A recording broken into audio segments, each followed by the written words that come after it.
بسم اللہ الرحمن الرحیم اللہم صلی علی سیدنا و مولانا محمد وعلی آل سیدنا و مولانا محمد وبارک وسلم۔ معزز سامعین و ناظرین، نماز عید کی ادائیگی کے حوالہ سے بہت سارے احباب سوال کرتے رہتے ہیں، تو آج آپ احباب کے سامنے نماز عید کی ادائیگی کا طریقہ جو ہے وہ بتایا جانے لگا ہے، سماعت فرمائیں۔ سب سے پہلے جب بندہ نماز عید کی ادائیگی کے لیے صف کے اندر کھڑا ہوتا ہے تو وہ سب سے پہلے نیت کرتا ہے۔ تو اب نیت کیا ہے؟ نیت یہ ہے کہ نیت کرتا ہوں 2 رکعت نماز عید الفطر کی 7-6 زائد تکبیروں کے، پیچھے امام کے، منہ میرا طرف خانہ کعبہ شریف۔ یہ نیت کر کے پھر انسان تکبیر کے لیے ہاتھوں کو اٹھاتا ہے کانوں کی طرف، پھر ثنا پڑھی جاتی ہے، امام صاحب ثنا پڑھتے ہیں، پیچھے والے مقتدی بھی ثنا پڑھتے ہیں،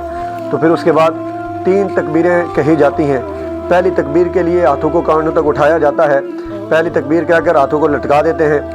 پھر دوسری تکبیر کے لیے ہاتھوں کو اٹھایا جاتا ہے، پھر ہاتھوں کو لٹکا دیا جاتا ہے، پھر تیسری تکبیر کے لیے ہاتھوں کو اٹھا کر کانوں کے ساتھ لگا کر ہاتھوں کو باندھ دیا جاتا ہے۔ پھر اس کے ساتھ امام صاحب سورہ فاتحہ تلاوت کرتے ہیں، سورہ فاتحہ کے ساتھ پھر کسی سورت کو ملاتے ہیں، اس رکعت کو اس طرح وہ پورا فرماتے ہیں۔ پھر دوسری رکعت کے اندر امام صاحب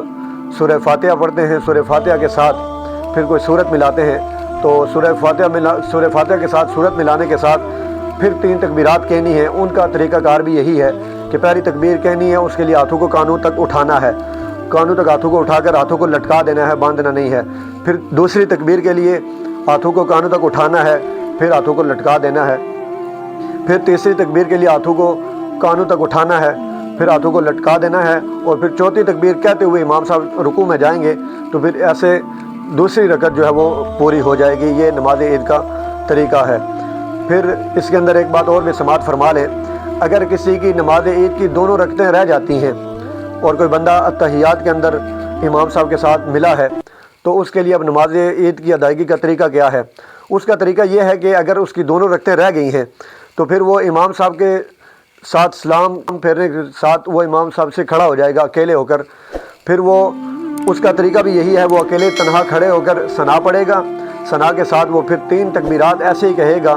تکبیرات کے اندر ہاتھوں کو کانوں تک اٹھائے گا، پھر ہاتھوں کو لٹکائے گا، پھر تیسری تکبیر کے اوپر جا کر ہاتھوں کو باندھ کر پھر وہ سورہ فاتحہ پڑھے گا، سورہ فاتحہ کے ساتھ دوسری سورت ملائے گا، ایسے وہ پہلی رکعت کو پورا کرے گا۔ پھر دوسری رکعت کے لیے کھڑا ہوگا، پھر سورت فاتحہ پڑھے گا، سورہ فاتحہ کے ساتھ دوسری سورت ملائے گا،